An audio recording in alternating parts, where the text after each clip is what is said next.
The Source, a program dedicated to providing a voice to whistleblowers, former insiders, and policy experts. My name is Zan Raza, and today we are joined by best-selling author, former finance minister of Greece, and the co-founder of the Democracy in Europe movement 2025, Yanis Varoufakis. Yanis, thank you for joining us again. Great pleasure. So before I delve into the socio and economic issues surrounding Europe, I want to briefly touch upon Julian Assange, who has been forced to seek refuge in the Ecuadorian embassy in London since 2012.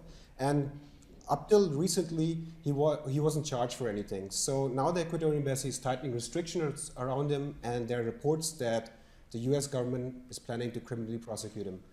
What precedent does this set for publishers, and what does this mean for press freedoms? Well, first, they are getting Julian, then they will get you, me, everyone. This is a clear struggle for freedom of the press and for the right of citizens to know that which governments are doing behind their backs, supposedly on their behalf. Julian has never been charged of anything. His name has been dragged through the mud over the Swedish case.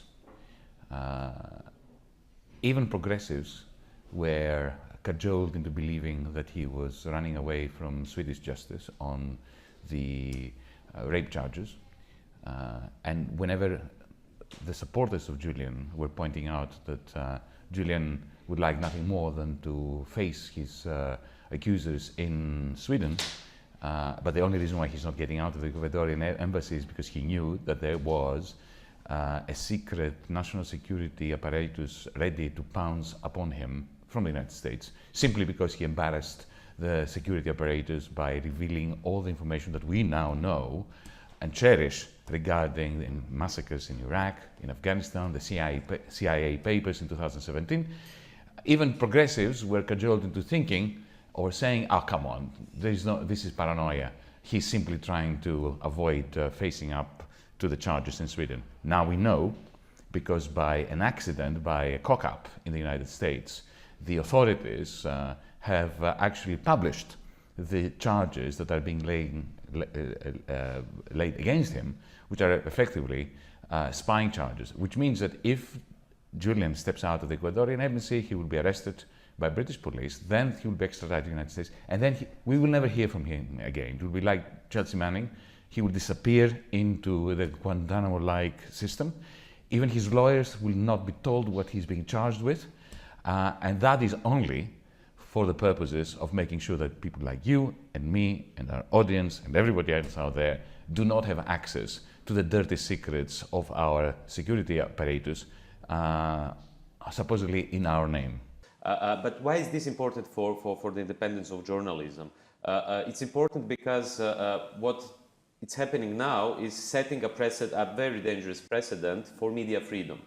So let's say that I have some information, I leak the information to you, you publish the information. This information is in interest of the public because they can see about a corruption scandal, for instance, find out about a corruption scandal, and you end up in jail because you publish the information. I'm simplifying things, but what they try to do is actually to set a precedent in the sense that any publisher, any media, any journalist who acquires certain information, which is their job per definition, from the times of Walter Lippmann, whom you mentioned, could end up persecuted or in jail or in a sort of Guantanamo. And I think this is really dangerous because it also, on the other side, it sets a dangerous precedent in the sense that, okay, if US is now asking the UK to extradite Julian Assange, why wouldn't Saudi Arabia ask to extradite critical journalists who are based in France, in Germany or UK, in all the countries with whom Saudi Arabia is doing very lucrative arms deals, for instance?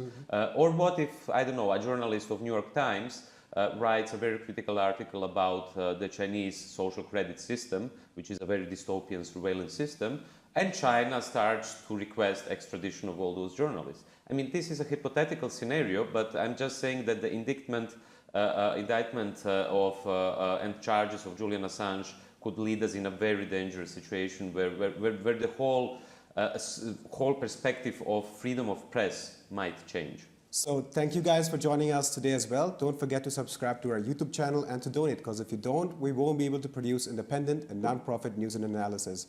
My name is Zan Raza. See you next time.